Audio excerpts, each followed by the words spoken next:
Assalamualaikum warahmatullahi wabarakatuh. Saya Sajid Wahyudi dengan NIM 2230404167. Pada saat kali ini saya akan mempresentasikan sebuah materi yang berjudul tentang tantangan dan masalah dari manajemen sumber daya insani. Tantangan eksternal: 1. Monitoring lingkungan. 2. Mengevaluasi dampak perubahan. 3. Mengambil tindakan-tindakan yang proaktif. 4. Mendapat dan mengenal umpan balik. Tantangan MSDI eksternal. 1. Tantangan teknologi. Dampak kemajuan teknologi pada manajemen personalia terjadi dalam dua cara. 2. Kegiatan-kegiatan bersaing. Adanya berbagai kasus pembajakan para manajer merupakan contoh kasus nyata adanya pesaing terhadap manajemen personalia. 3. Kondisi politik dan pemerintahan. Semakin baik, semakin bagus kebijakan politik dan pemerintahan, maka akan semakin memperkuat SMDI. 4. Kondisi geografis. Kondisi geografis dapat menggambarkan komposisi angkatan kerja seperti umur, pendidikan, persentase penduduk yang termasuk ke dalam angkatan kerja. 5. Kondisi sosial budaya. Salah satu perubahan persepsi sosial budaya yang MSDI adalah tentang perempuan. 6. Pasar tenaga kerja. Adanya kemampuan menarik dan mempertahankan karyawan merupakan salah satu faktor berhasilnya suatu perusahaan. 7. Kondisi ekonomi. Tantangan masalah ekonomi dapat mempengaruhi kegiatan perekonomian suatu negara. Tantangan internal. 1. Karakter organisasi. 2. Serikat karyawan. 3. Sistem informasi. 4.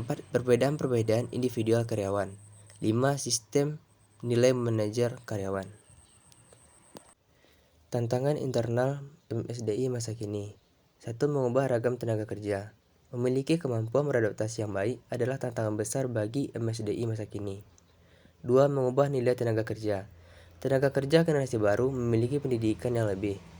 3. Mengubah tuntutan karyawan. Karyawan yang sekarang bukan cuma suka uang saja, banyak juga menuntut kebebasan dalam bekerja. 4. Mengubah tuntutan lingkungan. Lingkungan modern dicirikan oleh globalisasi, meningkat persaingan, peraturan pemerintah, dan inovasi teknologi.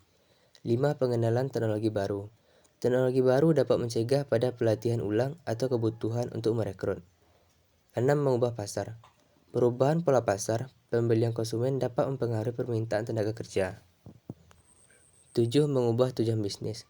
Tujuan bisnis yang baik dapat mempengaruhi permintaan pasar tenaga kerja. 8. Outsourcing. Outsourcing adalah bagian penting dalam peran MSDI di dalam perusahaan. 9. Diskriminasi. Manajemen sumber daya insani harus menyediakan tempat kerja yang bebas dari diskriminasi. Masalah manajemen sumber daya insani. 1. Persaingan dengan pasar tenaga kerja. Organisasi harus bisa bersaing dengan perusahaan lain untuk menarik dan mempertahankan tenaga kerja yang berkualitas. 2. Perubahan teknologi yang cepat. Kemajuan teknologi dalam informasi dapat membuat sulit bagi organisasi untuk mengikuti perkembangan terbaru. 3. Keterbatasan sumber daya. Organisasi memiliki keterbatasan dalam infrastruktur serta anggaran dalam sistem informasi. 4. Ketergantungan pada pihak ketiga. Organisasi mungkin perlu bergantung pada penyedia layanan eksternal dalam sistem informasi. 5. Kebutuhan akan keahlian khusus. Sistem informasi yang canggih cenderung membutuhkan keahlian khusus. 6. Kurangnya pengetahuan dan keterampilan. Ada sebagian tenaga kerja kurang memiliki pengetahuan dan keterampilan dalam hal sistem informasi. 7. Kurangnya motivasi dan komitmen. Karyawan mungkin tidak memiliki motivasi dan komitmen dalam hal sistem informasi. 8. Kurangnya kepemimpinan dan dukungan manajemen. Manajemen mungkin kurang memberikan dukungan kepada tenaga kerja. 9. Konflik antara departemen. Konflik antara departemen dapat menghambat dan kolaborasi dalam teknologi. Baiklah, itulah presentasi saya tentang masalah dan tantangan dari manajemen sumber daya insani. Sampai jumpa lagi di video-video presentasi saya selanjutnya. Assalamualaikum warahmatullahi wabarakatuh.